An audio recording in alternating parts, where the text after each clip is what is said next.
Mama party. Hey, the crib be at some family management. Me pass. Me tie we cheap. Me do me na we cheap kasa. Se na wan kaka. Me na we cheap. Mama pa. Iti me a bebe wo. Brownie is na we be a sa one of it. Share.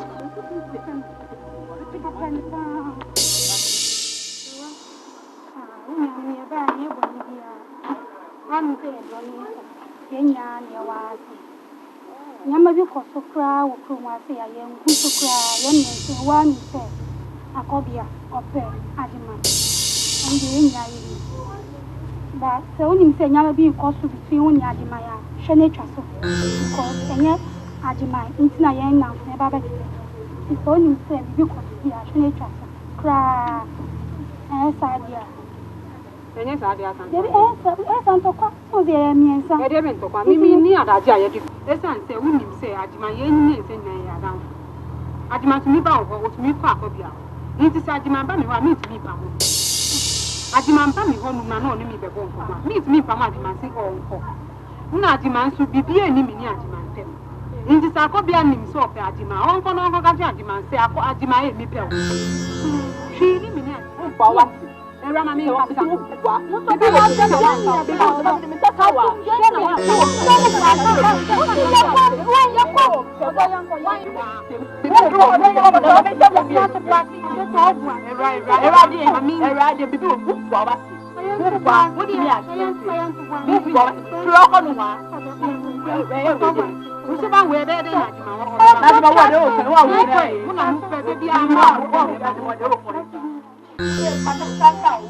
say papa no your phone na one fast kana my own ade am de be yan no who be so you what ade me ni wa ko ye djuma abre ye djuma you akọ me chako discount wa ase me na me ma pa we chi akọ ye wo last ka one farm chi akọ discount na me ko discount na me discount that's can say no so since sky me ni djuma me ni ko me pesa djuma past year 3 months ago oh yeah me be no up to now that's canon me titi no me tinwe me say canon me titi no me ti we cry ye Jesus can we papa no ba na Jesus can me titi sas can free me tie free no be tie free sure na wo dia na be dia na be tu sorry am man kwa na no dia me be forget no asem no kana me sas can wa kwa je no bo mo dia fa me share ne ma me sure masa me my word so Akobia. Nice girl. Yeah, me that girl na we I saw ko ni nima. I saw ko ni ti ya o nanti ko ni ni ko. The busa ni yeah, my enya serious. The girl no me pen. So. Hey, you don't ma say ma o ku bi a e say o hwehwe na ti. Girl no. The busa ni wa ka ni. She said duabo o mfie no. Enya duabo bia eye say obi ewu no nti me worry na no problem. Obi say no ebia kohwe o lady ba ko bi na o woman is ka odi wie pe na wewu nti oni oba na no problem serious girl no me pe no wo do serious wo ka wo de ni wo tro na wo ka wo de na wa na wo ko ba na wo ye woni na wo se me wo se makofo wo ja that's kana go you need am dey here akobia na wo ka onu na dan fote wa ko bi na say half girl ni ma me wo na africa you say kala wo eni so na enyo sa ba na enye say oyo free o free pa no enye ga pe bia wa ko for free oyo free ja to pa ko de bia o se yo mo me de asma me ten de sin ma me ko ba sha wo de after Abidjan na ye so ni o free na die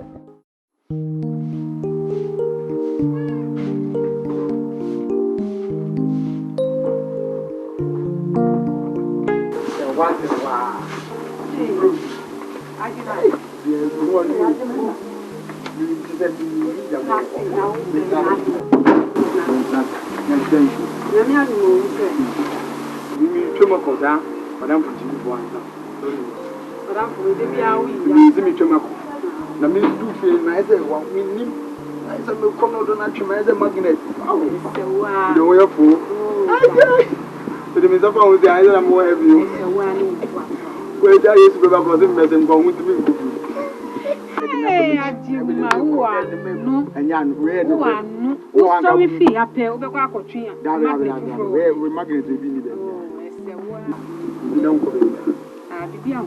sorry, I'm not family, bra. You are not come over here. Now I can't jump. I feel the more you can't talk. Would they are next time? Remy, the Yama. I say, Remy, the Yama. Now, me too, let me see. Skip your Maguya. I demand patrol only till I could use the police. I said, Riska, you do my day. And say, we will be last room.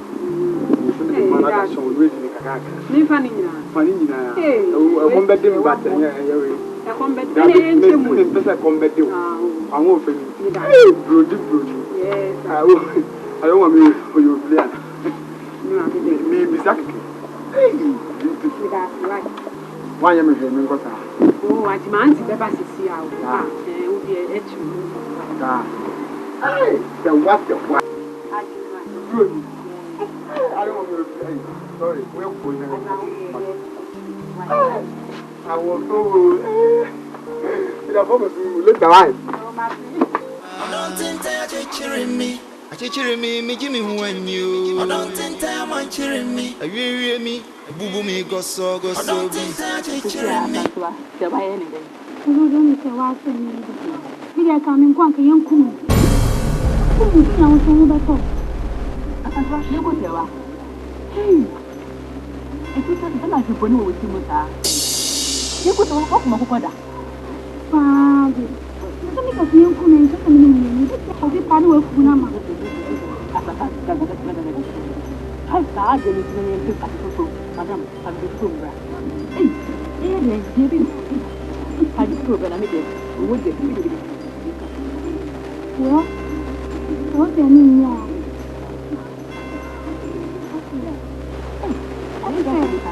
So called me if you are not who command one who call not command stop one. And look what they say. Who couldn't stop command two one one guy the baby. Stop command someone and then some getting the action of the video. Hey, who did no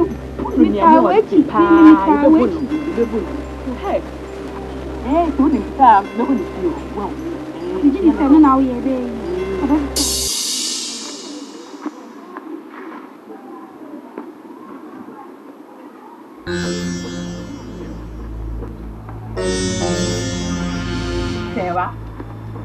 Sarah, how would I mention?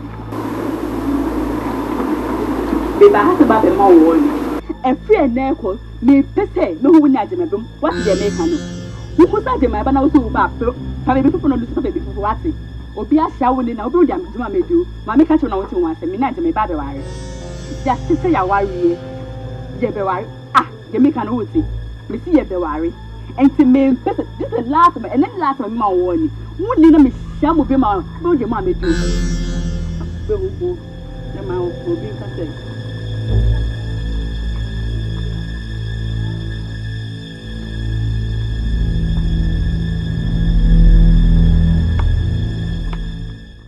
Their way. Some are okay. That's a little me, if you are in you. Me, if you are in you. I could be as about came to them. She said, you could dream me. What I say? That I could be a colonical meaning. I could be a bear here, no. What better me warning? Me warning so better me no. Wouldn't so munam way or mudosu. Me poor my tea. Me better I could be a rabbit tea, my brother cry with grassy house. Me pure how. Isn't a me see or see move bad worry into mooncock. No mooncock worry, no mean your fine bommy brow. Me pure how. I could be asking crying and yet. As someone no can be dinner, catch you on the crown. She's a mimi mushy.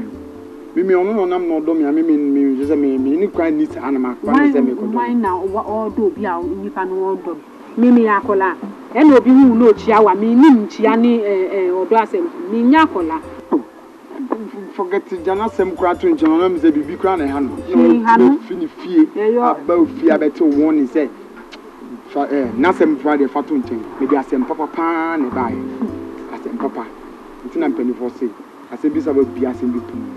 Asem we are the odi share me kra man she say asem papa pa odi ba ma weni age kra zindia akobia be 1992 me so enu ka be ma weni age what you say she say the woman say me ni uko ebe nyina me just me pio ope me say wa me se me pio ope ni mu mpo mi husu na ba be pe me so aka dada nya me pio ba kan na me nti yeah me pio we the be two when say na be a wo be hwem because na me sini utie na me de odo asema be two when die e say utimi ma wo kwan na bibia eke oh na wo say mitimi ma wo kwan si ba me dream me sini kwa nja wana wo de ko me ban so wa dream me nya dream wie na wo won ya ebe ti ne won wo ja wo de dream me pa ko ba mi ame fe wa ka oh mi pesa wa ti ma mi pesa Chichiri me Jimmy who and you. I don't think time on cheering me. I weary me. Boo me go so. I don't think time cheering me. Hey, Oba, no. Message check. I'm going to keep your share in the power room. What you did? Trust me, girl. Of course, I feel. Be calling fear. With Judy. I don't want to make coffee. Oba, with Judy. Akobia. Brother to me. Now, in them four now, of course, I want to feel good to say. Catch them. Huh? Asante Akan na mia fumaba. Me broni ko come for me the beach. Kwasi asem. Se won ka se wo free China o se wo free China o se Egypt o. Wo bi ni fa so ko krom. Anya na me ne wanya. In the year Free me way so akobia me bisa asem. Ajeman. So pesa se wan hu ton e wo promo atro mi. E dey worry me. It's very simple. Akobia, da ben na me Ajeman one. Me no abechi say me wan o. Da ben mi bisa o. Ma me ka je me ba na simple me ka kire o. Se ochira so bio me tite wa ko se wa fie akokaka nsem fun a kire na kodi nkosasem obi ma dia me be ye ono. Tomada ko. Na no so tete. Tani kala. Ko ko fa nsewa. Tete sta na ni o ti enya nkunto. Ibi yana breni sta no nto nkuna mpili kala na mbrai. Iji police we bro be for ko me dem be nkosasem. Wa dia ko kuro. So fi China o so fi Taiwan o te den o. Wo be ku eni ma so me dem pe ro fa. Ko pe ka de o buy ni say ship so na de fa trem ko. Wo ye so we. Yeah, no problem. Whether you like it or not, you better. Na say where you free him. Da be na say we do go mo ha. Ade me nyo ba. So wo nim na me take him anasa film. Ene kai say wo be ma is a man go do me wo say me ya no. Adanti, me kan show. Tomada, show. Bia. Ko se. Oni ya kala nese. Asawe. Ubenya oba.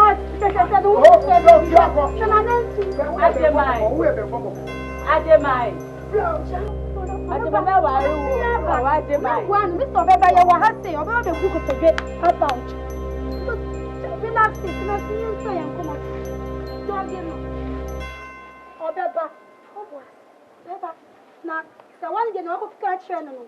Say what we don't think that cheering me. Me Jimmy who and you. I don't think that I'm cheering me. Hey, Asa. Yeah, Good morning. good morning. How are you? I'm fine. How are you? I'm also fine. Okay. The reason why I called for you is to tell you, Asa, I want you to help me talk to Ajimai. Ajima. Yes. About what? It's nothing much. I like him. No, I love him. You love Ajima? Yes. Ajima. Yes. Oh! You are fighting a losing battle. Yes. This battle cannot be won. You understand? Because Ajima is engaged. Oh, he's not engaged. See, Ajima is engaged. Sewa. Engaged Sewa? Yes. How? Oh, they are about to marry you. Oh, stop that answer. Please. See, listen. You know I'm the best man. Yes. So anything I tell you should be the truth. Ajima is about to marry you. So you forget about Ajima. And love me. You understand?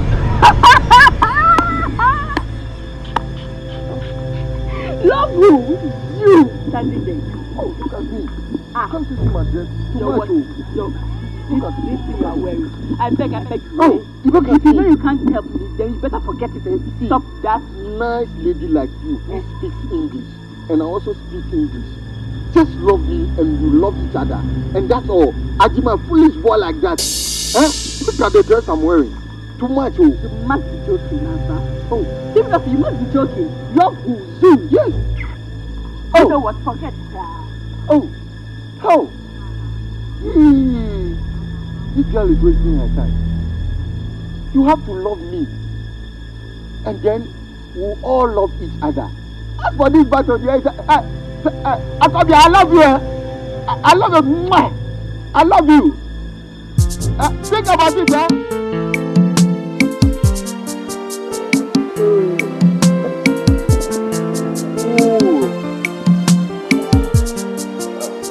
Hey, Dad. Yes. You are in it.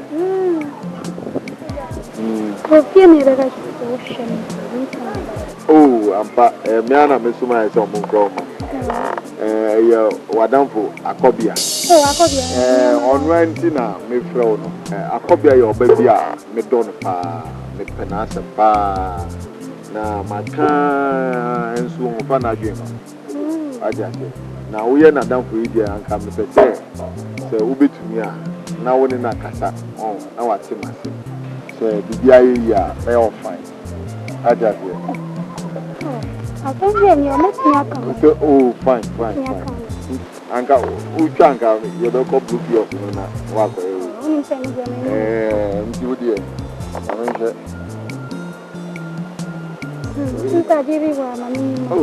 Oh, me that's it. When I am a person, I could be your mamma, and all year we know. You dear, we look at we been a cat on, do dear Kitawi. Oh, yes, it's a watch. Okay, you dear, you be fine. And here I make my show now.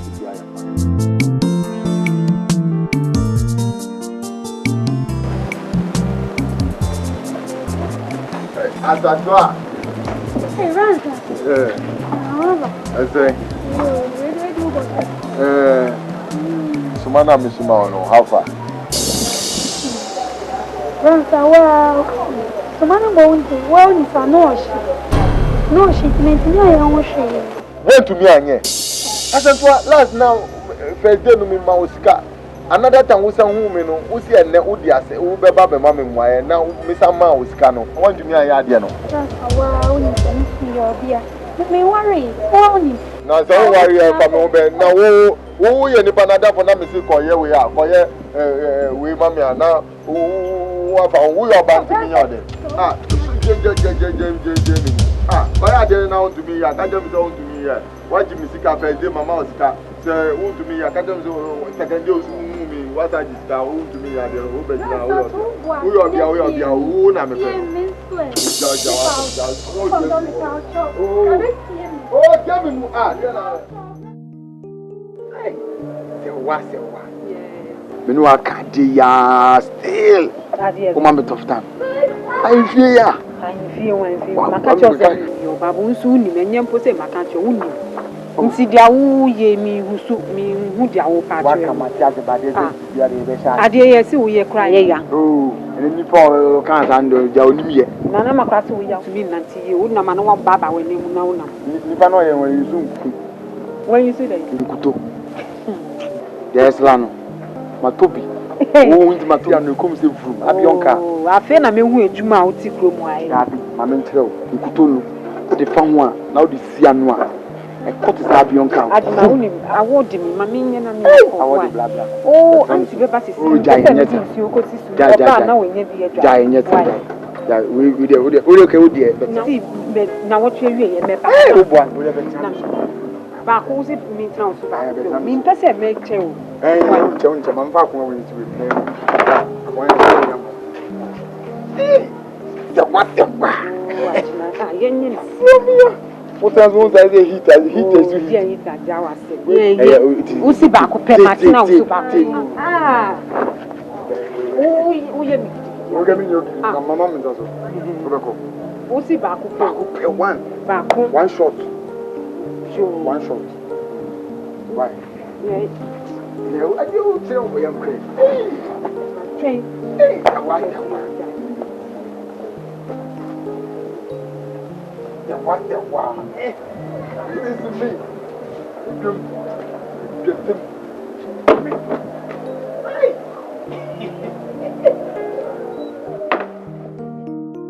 Hey. Stop it.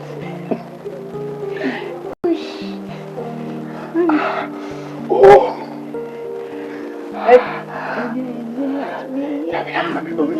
Mommy. See here.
Ajima mpese obebie mi na mi nim so ohye honum no mpese obebie mi mabọ musa hwe anene mo na mi shi ajima osi okukuru kasiem akofesa abonembra anti wo dey okukuru kasiem akofesa rene dachi irade anti wo ajima si okukuru kasiem akofesa abonembra dachi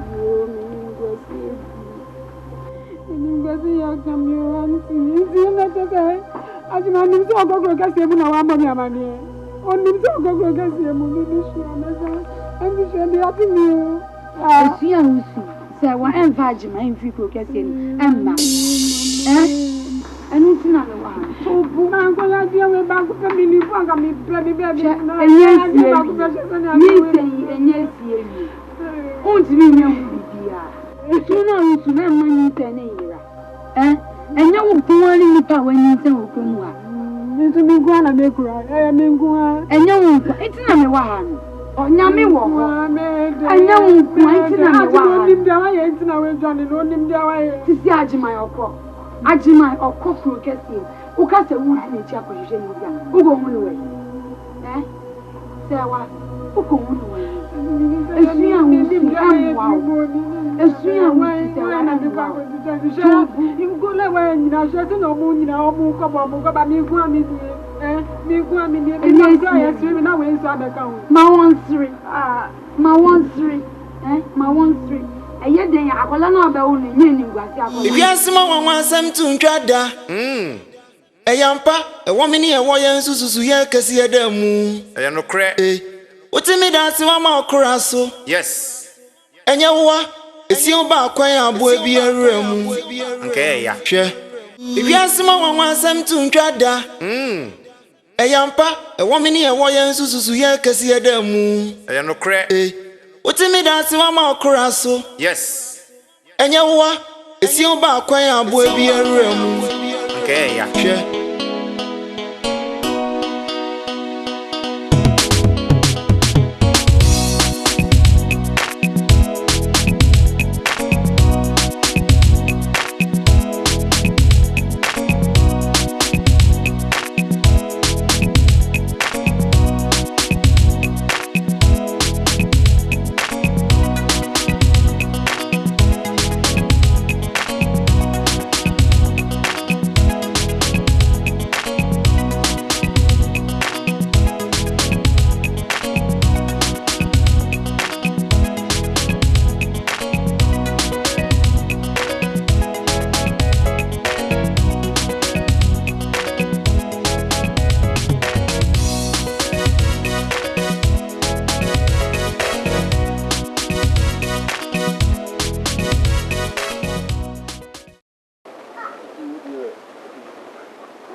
Ninti amene oba ha no se yesi edan waso mpese obi abetie ni ayebeka wa woni se me ansa me ni obebia oteme aja se ena fiti time agima so ja wo ko yi yenti ni kan bio agima asem na wakobo yenti ni kan ena ono so omesra aja se nti anka na me pese obe ya wo de wadwin be ma me na me ne wa nante ansa sembe na woke wa unim se wadamfo ni agima adamfo dia ya madamfo enso me ne nkitam ja ba ko wanya me nua ansa men kata se min se ni awo ni agima mukoba nti wo ka sa obe ma me di wo hu ya mi se no de wo mu ni se ansa ma min ka makoma so ade ncho bema min pebio se min pe bema bia wo mabra ko mu bio mi ne wo ka se ikra ma bo pampes se ma hinfie no mi di cement ni anwa ma fra no wo nyina ko bia ma sili no min pese obia be se mi pese obia be mu bio me papa edimi ko school kakra no papa edimi ko sua mesi nti se ye cement any anwia asem nkwan de any metumi yie free ho ansa huntimi ase ade ni buube dia mi twa ni se be ma de ni mpebio mi mpe be me bia se kwan a mefa so ahwe mi ba no anu ni miwe nti be ma de ni mpe be me bia wo mabra bo mu biom ade mi ni agima ba ko pe na mi ko ye mi ye wie ya hwe de abre mi sa na tie ni mpebio nti meti wono mi hwe kwan a mefa so a me de be hwe me ba do bia enu nti udie ye engineer kran mu entutu kran nti udie ni a obe me ye ne se obe kwa akoda oda dwen ho a na abe ma me mai saa nso na wo nso koda no na wadwe fu wadamfu mpuna na wo pese wo ni wadamfu na wo nso pese wo betua na kwento ni so ya mi dia ma dwen ho dadada hwe madamfo no anka eyade a ope wanka se wonye wo ho ade enni mo mbio nti udie okwadwen wa udie yenko na by now akara na udie dwen ho wa dwen ba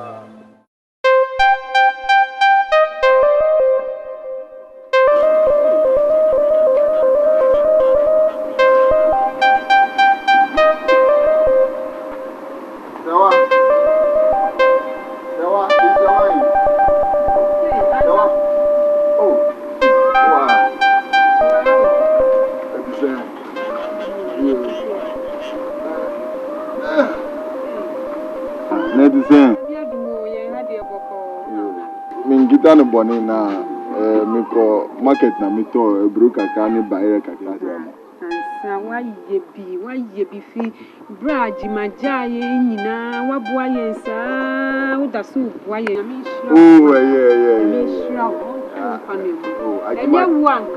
enye wanka anka aboa bi achi ya yo me ne mi ba do bia ajimadie mini aprekupe nti se bibi tu na ato me ajase nti me yema mo na ma ya ma ajima ajase nti wudie bibia be hia mu bia wudie bisam why nti na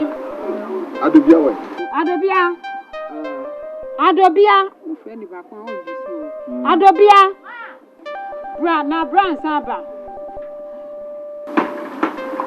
yentem adobia it say good adobia da bransa asio hwenye ma odi abreye wa breye ba yewe roni nyoma unim so no anu obuaye danasi okawe da we dey we bia we dey sisa kode why okawe dey da ti dani ba ja okawe dey da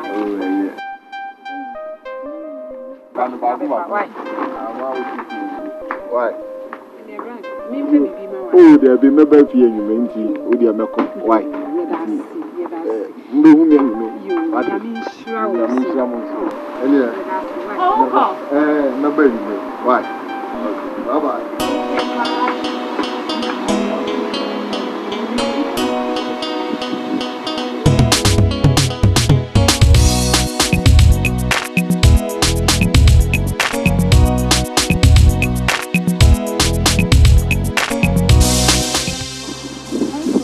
How are you? Fine. What is it? I'm hungry. What? Why? All I have is Oh, sorry. And where is mommy? inside. She's in the house. Okay. This is all that I have. Oh. Well, give it to mommy. And let her prepare something so that we can all eat. Okay? 5 6. Yes. So tell your mom that I'll be coming home. Right? All right. Bye-bye. Bye.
Next time I want to dance for big or see Hanum baby.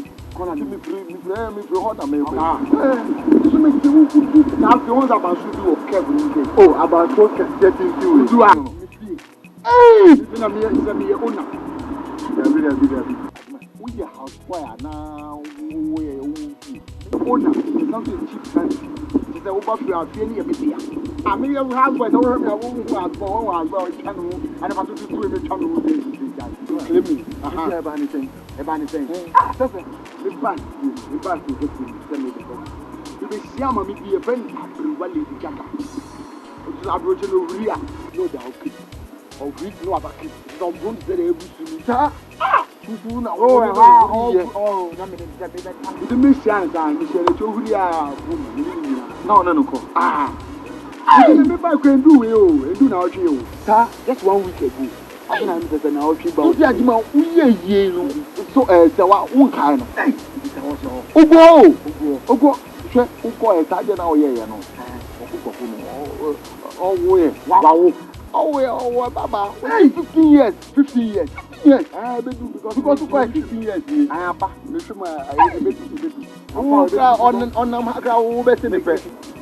and every kind of book. But me kind of said, would you send me the guy? Mamma, say, oh, you said, like this in a woman, oh, you born, don't worry, so. That's also I have everyone. Oh, everyone, so, I know dear, can me call rough stay enough. If you any other, my who you can now, my tail, more over now. What's it got? But I mean, no more Jabago. I know, Madame, but I'll bet you am in Scano. Remember, won't tell me now, we find your ship. We now, we back. Now, we can Paninama. Hey, we power in Namatawa, Paninama. Paninama, the one.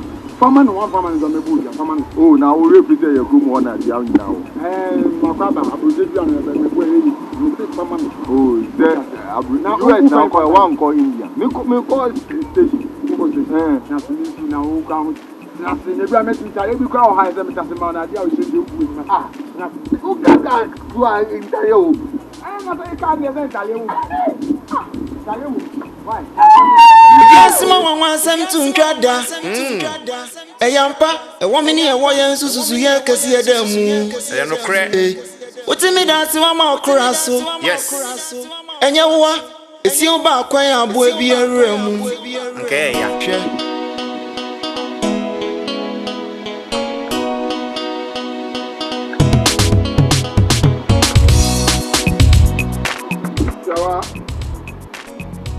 Sawa. Adobia. Is anybody in? Ah. Hey, Opa. How are you? Where is your mother? Oh, let me see you. And come with her. Oh.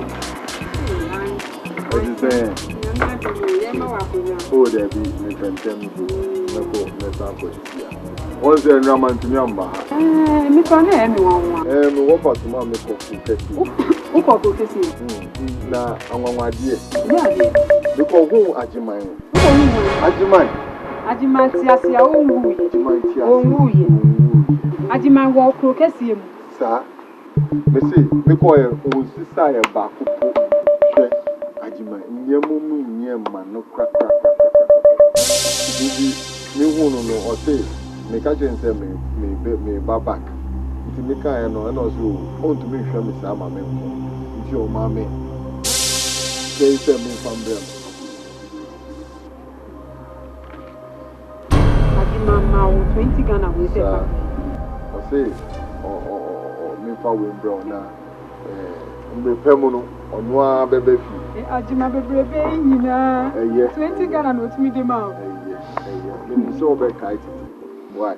Do the two was, if you are being no. Why? Adobia, stop crying. Do well and take care of your mom, okay? So, remember you may. Why? Why?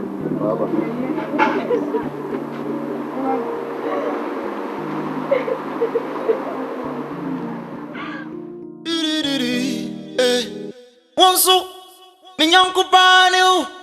The corner crana, be a good friend. Anyone a bonko si anta free. Nanso wanhwe ho. When you were to candy a chirem me. Ah. Eyampa. So yonko bi su die wo. Eyampa. Ye no kre. Mami ajue wo kan yo. Nanka hwe seni amenu tie. Hwe. Ayonko gura amenu guro yi. Ampo. Me so have a far. Now what to say? Wow, sha. Hey, pa, chapa. What are you? Last, no can be. Oh, super. You can tell me. So, Phantom. Oh, the patches say, last, me can say, but the boom, not me so many family boom. What are you? My one theatre, me can say, me go. Oh, would you know way? Oh, last, what catch you, me say? Who don't me? Now you prove in national levels are all. Oh, here need to tell. You don't hear me. Oh, they don't hear you forget about don't hear. You hear me be a fucking chain because you see a million. You know I have nobody in the excess of million. But you see I'm going to put in the million. Eh? What do you see? Oh, we, the friend of money. What's that mean? Here. You can't any new.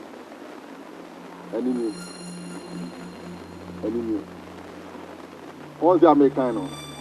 We a kikwa, we maybe some go to put me and then in Nantia, will be some of the now with your man, and one America said, Uber be far, until I'm back to Kiwa, to do their main kind.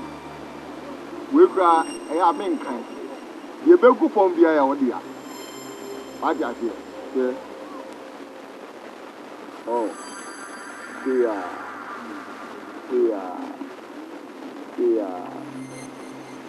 Oh, Nina Yodia. Nina Yodia. Nina Yodia. Nina Yodia. We are not Cassette nothing. Mr. Cassette nothing. We are nothing. Oh, you know. What is that? What is that we know? And I'm here, Mrs. Sanitarian. Mrs. Sanina. No, me the amount. No, my cassette. Adia. So for more, me the more back on one. Sa. More. Cassette more. No, me di. Me do. Ama. Now what would you do, ama? Na bo. What would this carry, mammy?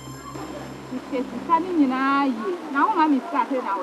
Oh, that's a message. Ah, now then. Shama. Fast. Messi Sham. Ah, now we do then you will be. Mammy Shama. Mammy now she said yes, and you will be. Oh, we Messi Shama. Open car. Me the bigger. Ubefia me the bigger count. Eh? Mammy me the bigger count. Oh, my mayor, now Messi the way they are weak. My fine now. And in we only see ya. Eh? Now I see. Eh? Now I see. Now boss. Now boss. Now I see. This is money. What do you say? Say your phone cry now, pa me to be amount. Sir. Also the mammy. Me the amount. Upeka me the bigger count. Yes. Me say me don't. We can be determined. What do you say? What would you can be determined? Opa phone cry me to be amount. Oh, now where do you say on your phone? Wait, Samsung. To see the latest one, M.A.S.T. Oh, I crack. Oh, be a crabby. Oh, share. Nancy, we crack, boy, be your fellow one. On top of crazy. Oh, till a body. I cry a body. Messi, Opa, if you come and sit your mouth. Messi, if you come and sit your mouth. Why? How do you say? Okay, Fabosu. Oh, Fabosu, never was the what you say. Yeah. I love this. You do normal. We will say more. Memma will more. Memma, oh, mamma, more. No, I'm more. How do you say? Bye. I am Pianocre. Mamma Joe, Wakayo. Nankasha Senia Minuti. I am Kugra Minu Grey. Ampo. A city hair Minu boy. Where did me woo? Nankasha Senia Minuti. Ampo. I am Kugra Minu Grey.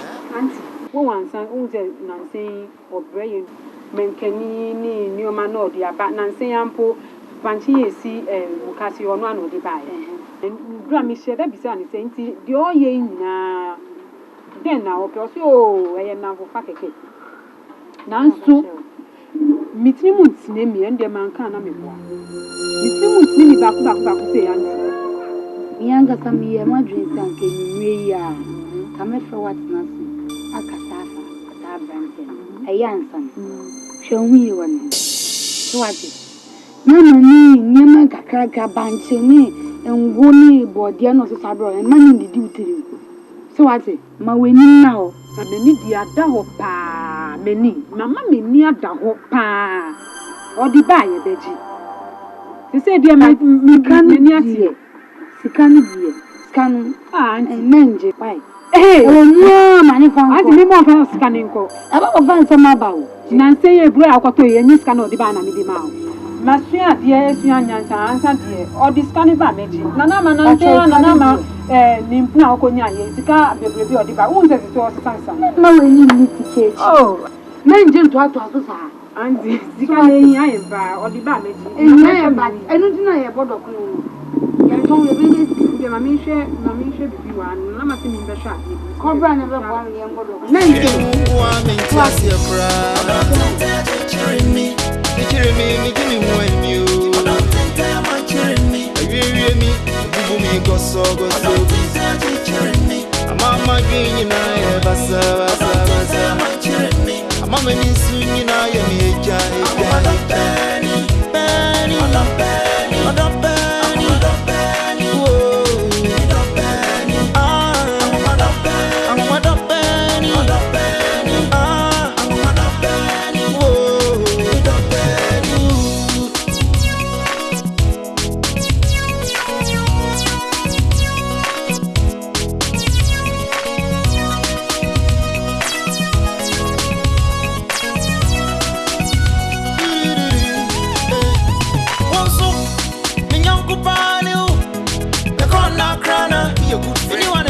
Sianta free.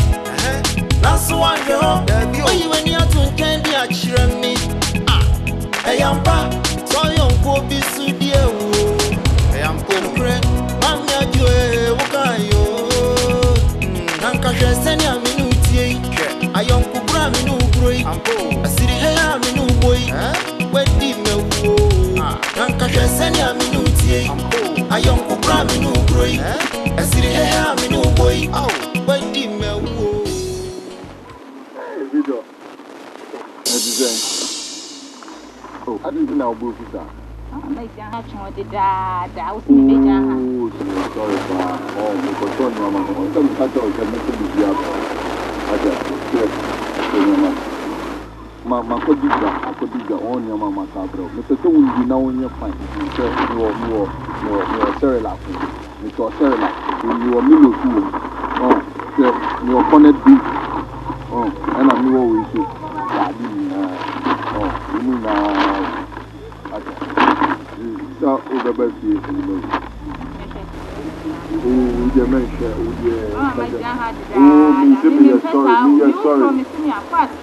sorry. We can't. I was saying, we do you back once there. Now, we can say, you're surprised. You didn't have a seat, and Mr. Kennedy. Why?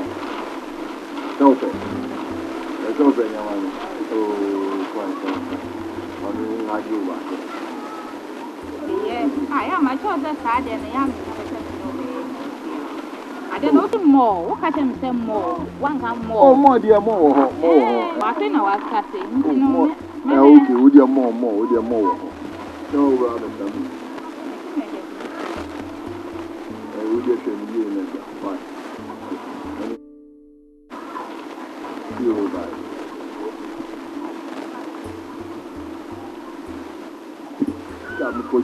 Yeah, what the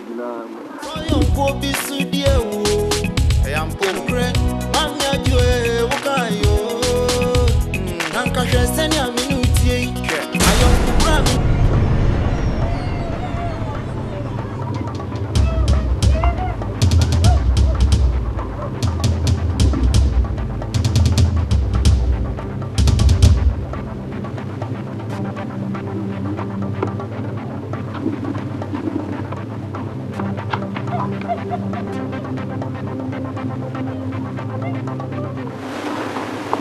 My bill.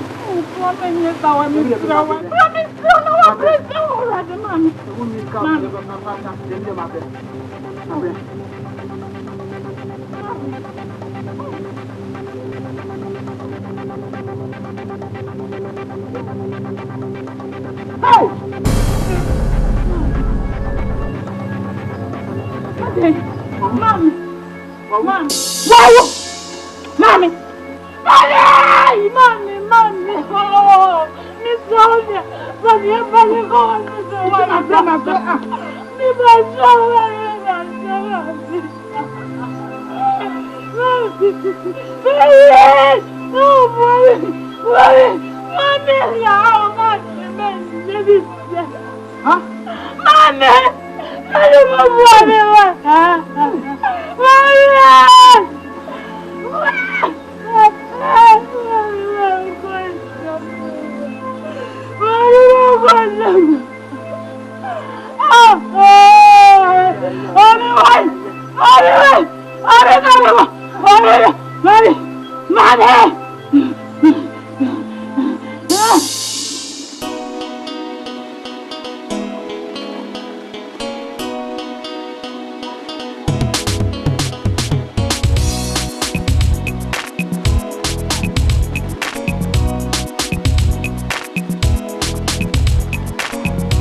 Over my blood.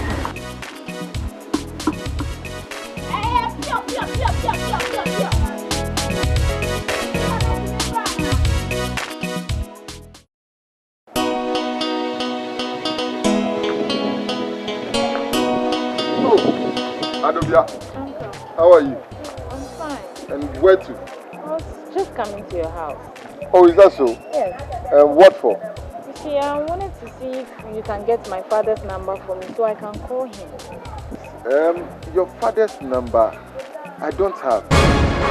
But when I went to the school the other time, he showed me where he was. Okay. So I can get the direction. Recently when I went there, I learned he's moved from there. You know, don't worry. I will look for some money and then go back there just to look for him for you. Okay? So you know he's left with me. Yes, I know. That is why I said I will go and look for him. Right? Okay. Are you going back home? I'll just go and see a friend. Okay. Then I'm also going to see someone and come. So see you, yeah? Bye.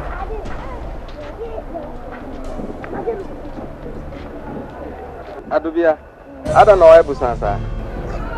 Papa number na me call to me go. Papa number na me sankana. Oh, Papa, so many now are bridge. Papa bridge. Na me na wa bridge. Waba. Oh, waba kukas. Waba. Yeah, me papa ya boga. Me number be wompo. She said the number na me friend am. O me want a number by ni me phone so ma twa go me diary mu. Ti o fie. Ti ande ji se coffee na me dey am. Yeah, ko. Penny, on penny, whoa, me do penny, I'm on the penny, I'm on the penny, whoa, me do penny. Look at you. What's up with the one? Explain.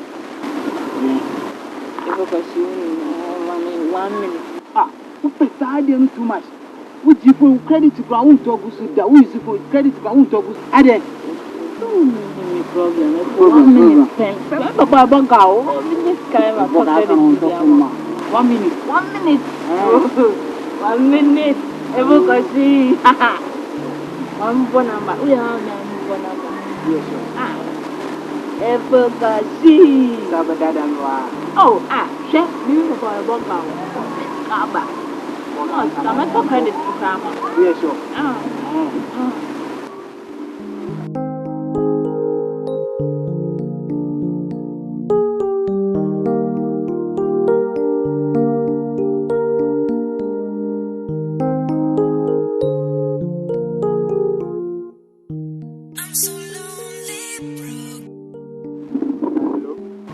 Hello, Papa. Why you? Me o Adobia. Uba Adobia. Adobia. Papa, yeah. I don't for now. Only me slap with your corner. I'm not do number, mommy. Yes. I don't pass up, man. Hey, Papa, when you go up, I'm back for Cassian. Oh, who's the problem? What's the name of my friend? Why? Sir, Papa, the China Kwa, Missy, Machina Kwa. The chamber bell, Baba, family, Mammy, Miss, and Nim baby, our Tony. The Pio Jibia, let's drive up on my son. Why? Papa, you're China Kwa, Maba. You, okay, bye bye. Bye bye. Adubia, na bro. No man adu man why you. Oh, I had. Oh, well, contract. Oh, ebe.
Hey.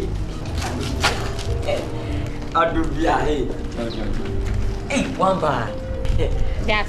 And I'm going to so be. I don't go to it. Papa go shopping. Shopping? Oh, boy. Sorry. Indian beans. Adubia, I don't know. Betty, wouldn't be. What's him for him? Some cats me for some dad out. I say, baby, I see there. Scaddy ever twin. Never uncle baby. I can't catch them. I'm going to study your Change anything no be. Who is that? Oh, tea. And telling town for her. You demand a yard where you many person. So near my chamber for and my title my Oh, Papa, I bought out fabrication about. Yeah. Adubia. Yeah, Miss me compared to my baby. I'm compared to one. What's the way? Oh, always say, Mamma, you're some battles from Pacho. Why? When you some battles, Remember, police are true. Yeah, police, I bet you my. Hey, what am I them? You've been a friend, why? What them? I'm in back, come on. Why?